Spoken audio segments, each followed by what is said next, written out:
Assalamualaikum warahmatullahi wabarakatuh. Saya dari kelompok 7 mau mempresentasikan tentang analisis struktur organisasi dan pengelolaan sumber daya manusia PT Sampurna. Perkenalkan, nama saya Ali Yusuf Rangga Maulana, NIM 14123.089. Perkenalkan, nama saya Aditya Fandi Pratama, NBI 14123000080. Perkenalkan, nama saya Erlangga Wika Ramadan, NIM 14123000021. Perkenalkan, nama saya Faisal Akbar, NIM 14123000098. Assalamualaikum warahmatullahi wabarakatuh. Perkenalkan, nama saya Eko Fitrianto, NIM 14123000135. Latar belakang, PT Sampurna sebagai salah satu perusahaan termuka di Indonesia membutuhkan pengelolaan sumber daya manusia yang efektif untuk mencapai tujuan organisasi. Hasibun 2021 menyatakan bahwa keberhasilan suatu organisasi sangat tergantung pada kualitas SDM dan struktur organisasi yang mendukung. Di sini saya akan menjelaskan tentang definisi struktur organisasi. Menurut Sedarmayanti, struktur organisasi adalah suatu susunan dan hubungan antara bagian-bagian serta posisi dalam suatu organisasi. Menurut Sutrisno, menambahkan bahwa struktur organisasi menentukan pembagian aktivitas kerja, hierarki, dan koordinasi formal. Selanjutnya, konsep perencanaan SDM. Perencanaan SDM menurut Menkunegara adalah proses sistematis untuk memperkirakan kebutuhan dan ketersediaan SDM di masa depan. Menurut Widodo, menekankan bahwa perencanaan SDM harus sejalan dengan strategi bisnis perusahaan. Struktur organisasi PT Sampurna. Di urutan paling atas struktur ada direktur pertama. Lalu di bawahnya ada direktur SDM, sejajarnya ada direktur operasi dan direktur keuangan. Lalu di bawahnya ada manajer SDM, manajer produksi, dan manajer keuangan. Lalu di bawahnya lagi ada staf SDM dan GA, staf produksi, staf keuangan, dan staf quality. PT Sampurna menggunakan struktur organisasi fungsional yang membagi departemen berdasarkan fungsi-fungsi utama perusahaan. Struktur ini memungkinkan spesialisasi kerja yang tinggi dan koordinasi yang efektif dalam departemen. Perencanaan SDM di PT Sampurna meliputi 1. Analisis kebutuhan organisasi Priansa 2019. 2. Peramalan permintaan dan penawaran SDM. 3. Penyusunan program pengembangan SDM. 4. Evaluasi dan pengendalian program. Di sini saya akan menjelaskan tentang metode rekrutmen dan proses seleksi. Dalam metode rekrutmen dan proses seleksi yaitu menurut Kashmir tahun 2020, proses rekrutmen harus sistematis dan terukur. PT Sampurna merupakan metode rekrutmen. Yang pertama yaitu sumber internal, contohnya promosi jabatan, memberikan kesempatan kepada karyawan yang sudah ada untuk naik ke posisi yang lebih tinggi berdasarkan kinerja dan potensi mereka. Yang contoh keduanya, rotasi pekerjaan, memindahkan karyawan dari satu peran atau departemen ke peran atau departemen lain. Ini memberikan karyawan kesempatan untuk mengembangkan berbagai keterampilan dan pengalaman. Contoh ketiganya yaitu referensi karyawan, mendorong karyawan saat ini untuk merekomendasikan kandidat yang mereka kenal untuk posisi yang terbuka. Kedua yaitu sumber eksternal.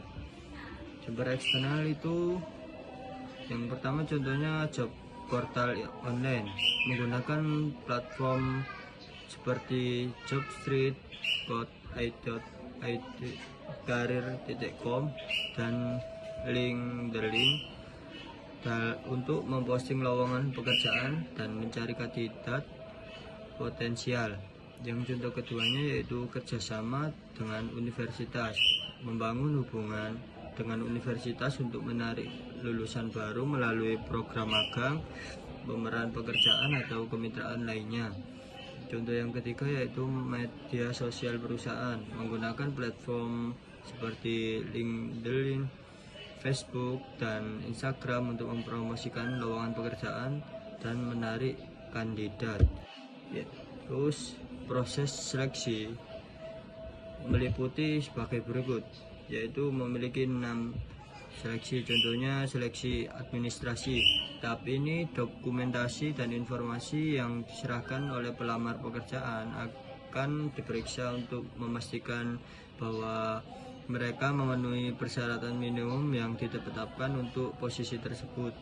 Yang kedua yaitu tes tertulis. Tes tertulis digunakan untuk menilai kemampuan pengetahuan logika dan kompetensi teknis sesuai dengan bidang pekerjaan yang dilamar. Yang ketiga tes psikologi.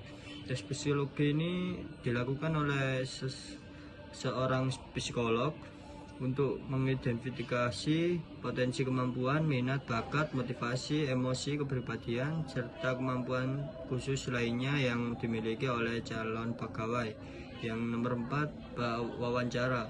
Wawancara seleksi merupakan salah satu untuk memilih karyawan yang dilakukan sesi dialog langsung guna memperoleh data kepribadian dari pelamar kerja. Yang kelima yaitu tes kesehatan, bertujuan untuk memastikan bahwa calon karyawan berada dalam kondisi fisik yang sesuai untuk menjalankan tugas-tugas yang diperlukan dalam pekerjaannya. Yang keenam, keputusan penerimaan.